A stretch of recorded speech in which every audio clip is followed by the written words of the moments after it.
নিজের লক্ষ্যে সফল হওয়ার জন্য তোমাকে তোমার লক্ষ্যের প্রতি নিষ্ঠাবান হতে হবে।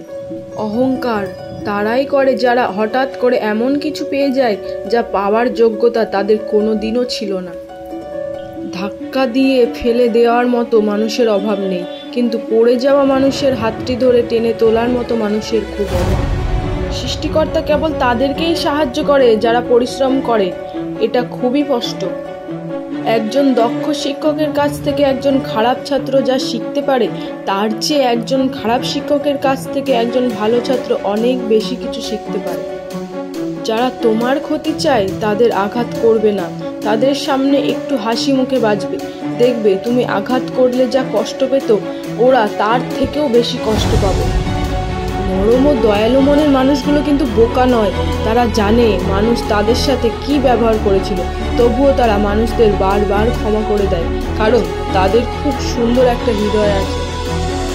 তুমি যদি মনে করো তুমি ঠিক আর তা সত্ত্বেও মানুষ তোমার সমালোচনা করছে, কটু কথা শোনাচ্ছে, তাহলে তাতে কান দিও না।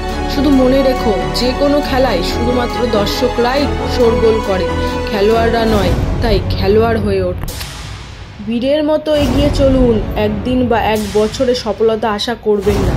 সব সময় শ্রেষ্ঠ আদর্শকে ধরে থাকুন, দৃঢ় হন, ঈর্ষা ও স্বার্থপরতাকে বিসর্জন দিন।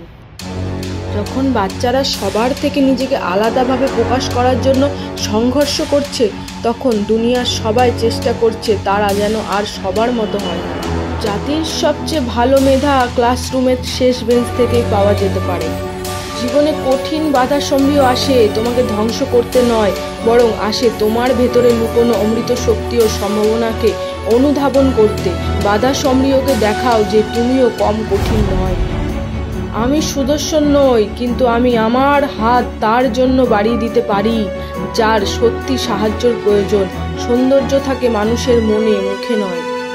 স্বপ্ন সেটা নয় যেটা মানুষ ঘুমিয়ে ঘুমিয়ে দেখে, স্বপ্ন সেটাই যেটা পূরণের প্রত্যাশা মানুষকে ঘুমোতে দেয় না। আগে নিজের পায়ে দাঁড়াও, তারপর সকল জাতির কাছ থেকে শিক্ষা গ্রহণ করো।